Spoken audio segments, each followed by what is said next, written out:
Kama unajiona tayari umeshaanza kupata zile dalili za hedhi, wewe ndio umeanza kupata mabadiliko, aidha ni ya kizunguzungu, ni ya kichefuchefu, mwili unaanza kuwa mzito, joto linazidi kuongezeka, lakini sio hivyo tu, hali ya kwanza kujisikia vibaya, hata kama bado hujaanza kupata yale majimaji, lakini unajiona tayari ni zile dalili za awali za kupata hedhi. Usifanye makosa haya.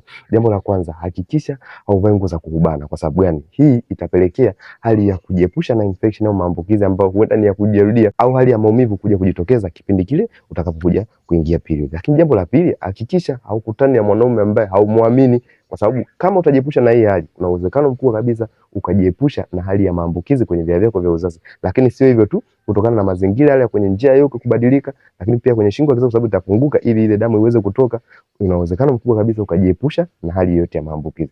Ila jambo la tatu, hakikisha hutumii vitu vyenye kemikali sana, kwa sababu baadhi ya vitu ambavyo wanawake wengi sana wanavyotumia vyenye kemikali, hususan vipodozi, vinachangia kwa viwango vikubwa sana mabadiliko ya hormones ambazo huwa yanakuja kuonekana kipindi kile utakapokuja kuingia period. Kwa hiyo utakapokuja kuingia period, kuna uwezekano maumivu ya hedhi yakawa ni makali sana, kitakachopelekea uweze kuja kupata hedhi ya mateso sana. Lakini sio hivyo tu, ni vizuri basi ukaanza kupendelea aidha kula vyakula ambavyo ni vya kuchemsha mara kwa mara, kula fresh foods, yani sio junk foods, sawa? Yani vile vyakula vya kupika moja kwa moja na vya moto, ili kuweza kuandaa vizuri mfumo wako wa uzazi. Lakini sio hivyo tu, jitahidi basi uweze kupata maji ya uvuguvugu kila asubuhi unapoamka, glasi moja.